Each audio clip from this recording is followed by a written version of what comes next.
ಹೆಚ್ಚು ಮೊಬೈಲ್ ಬಳಸಬೇಡ, ಮನೆಗೆ ಲೇಟಾಗಿ ಬರಬೇಡ ಎಂದು ಗದರಿಸಿದ ಅಜ್ಜನನ್ನ 13 ವರ್ಷದ ಮೊಮ್ಮಗಳು ತನ್ನ ಪ್ರಿಯಕರ ಹಾಗೂ ಹದಿಹರೆಯದ ಸ್ನೇಹಿತರ ಜೊತೆ ಸೇರಿ ಹತ್ಯೆ ಮಾಡಿರುವ ಬೆಚ್ಚಿ ಬೀಳಿಸುವ ಘಟನೆಯೊಂದು ಕೇರಳದಲ್ಲಿ ನಡೆದಿದೆ.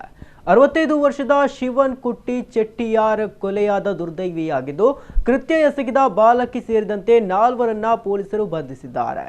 ಅಜ್ಜ ಮನೆಯಲ್ಲಿ ಒಬ್ಬಂಟಿಯಾಗಿರುವುದನ್ನು ಗಮನಿಸಿದ ಬಾಲಕಿ ತನ್ನ ಪ್ರಿಯಕರನಿಗೆ ಕರೆ ಮಾಡಿ ಹತ್ಯೆಗೆ ಸಂಚು ರೂಪಿಸಿದ್ದಾಳೆ. ಮನೆಗೆ ಕಳ್ಳರು ನುಗ್ಗಿದ್ದಾರೆ ಎಂದು ಬಿಂಬಿಸಲು ವಿಡಿಯೋ ಕಾಲ್ ಮೂಲಕ ಪ್ರಿಯಕರ ಹಾಗೂ ಆತನ ಸ್ನೇಹಿತರಿಗೆ ಮನೆಯ ಪ್ರವೇಶ ದ್ವಾರ ಹಾಗೂ ಅಜ್ಜನ ಚಲನವಲನದ ಬಗ್ಗೆ ಮಾಹಿತಿ ನೀಡಿದ್ಲು. ಈ ಹಿನ್ನೆಲೆ ಮನೆಗೆ ನುಗ್ಗಿದ ಹದಿಹರೆಯದ ಯುವಕರು ಅಜ್ಜನ ಮೇಲೆ ಹಲ್ಲೆ ನಡೆಸಿ ಬಾಯಿಗೆ ಬಟ್ಟೆಯನ್ನು ತುರುಕಿ ಉಸಿರುಗಟ್ಟಿಸಿ ಕೊಂದಿದ್ದಾರೆ.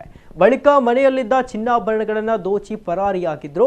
ಇನ್ನು ಘಟನಾ ಸ್ಥಳಕ್ಕೆ ಭೇಟಿ ನೀಡಿದ ಪೊಲೀಸರು ಅನುಮಾನದಿಂದ ಬಾಲಕಿಯ ಕಾಲ್ ಹಿಸ್ಟರಿ ಪರಿಶೀಲಿಸಿದಾಗ ಕೊಲೆ ರಹಸ್ಯ ಬಯಲಾಗಿದೆ.